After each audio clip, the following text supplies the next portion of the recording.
रक्षा मंत्री राजनाथ सिंह पहुंचे फतेहपुर सीकरी जनसभा को किया संबोधित। आगरा में तीसरे चरण में होने वाले मतदान को लेकर सियासी पारा गरमाया हुआ है। रक्षा मंत्री राजनाथ सिंह जनसभा को संबोधित करने पहुंचे। रक्षा मंत्री जैसे ही मंच पर पहुंचे तो फतेहपुर सीकरी प्रत्याशी राजकुमार चाहर और पूर्व मंत्री अरिदमन सिंह ने बुके भेंट कर स्वागत किया। जनसभा को संबोधित करते हुए राजनाथ सिंह ने कहा कि आपके बीच राजकुमार चाहर के लिए आया हूं।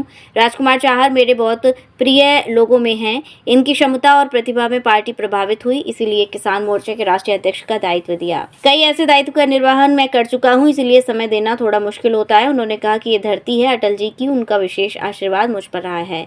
भारत ही नहीं, वे दुनिया की बहुत ही सम्मानित शख्सियत थे। आज मैं यहाँ खड़े होकर बोल रहा हूँ। अपने संबोधन में राजनाथ सिंह ने कांग्रेस व सपा पर जमकर हमला बोला।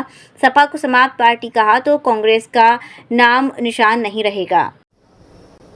बापू की यही इच्छा थी, बापू की मुराद को हम लोग पूरा कर रहे हैं, गरीबी को समाप्त करने का।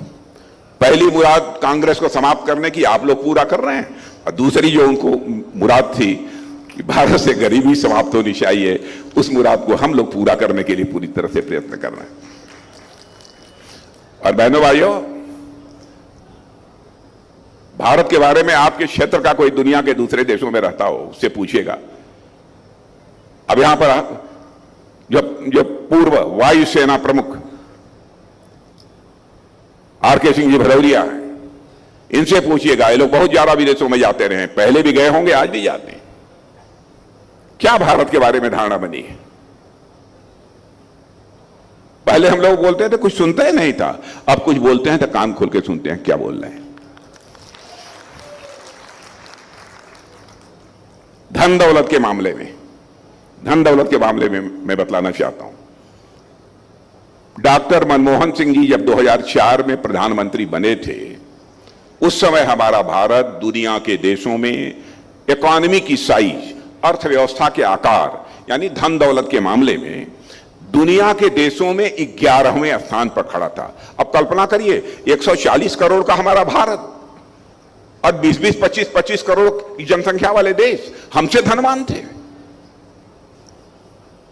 कांग्रेस के लोगों ने, अन्य राजनीतिक पार्टियों ने कभी इसकी चिंता नहीं की। 2014 में हम दुनिया में धन दौलत के आकार के मामले में, अर्थव्यवस्था के आकार के मामले में 11वें स्थान पर थे। मेरे बहनों भाइयों, 8 वर्षों के अंदर ही जंप लेकर आपको जानकर हर्ष होगा कि हमारा यही भारत दुनिया के टॉप 5 कंट्रीज में आकर खड़ा हो गया, 5 देशों में खड़ा हो गया।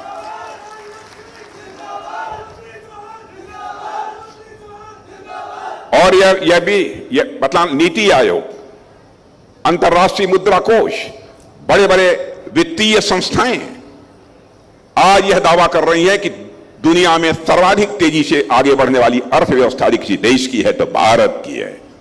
और भारत यदि ऐसे आगे बढ़ता रहा तो 2027 यानी आज के 2.5-3 साल के बाद भारत दुनिया की टॉप 3 कंट्रीज में आकर खड़ा हो जाएगा। और वो होगा 2027 में, आप पूछ लीजिएगा, यह होगा। यह है हमारे भारत की हैसियत। जब भी कोई संकट आया है देश के सामने, जिस मुस्तैदी के साथ हमारे प्रधानमंत्री ने अपनी जिम्मेदारी का निर्वाह किया है, मेरे बहने भाइयों, उसकी जितनी सराहना की जाए कम। आप सबको जानकारी है, मैं जानता हूं, शायद ही ऐसा कोई रहा हो जो कोरोना से प्रभावित न हुआ हो। यह सच्चाई है कि नहीं है? कोरोना से आप लोग प्रभावित हुए थे कि नहीं हुए?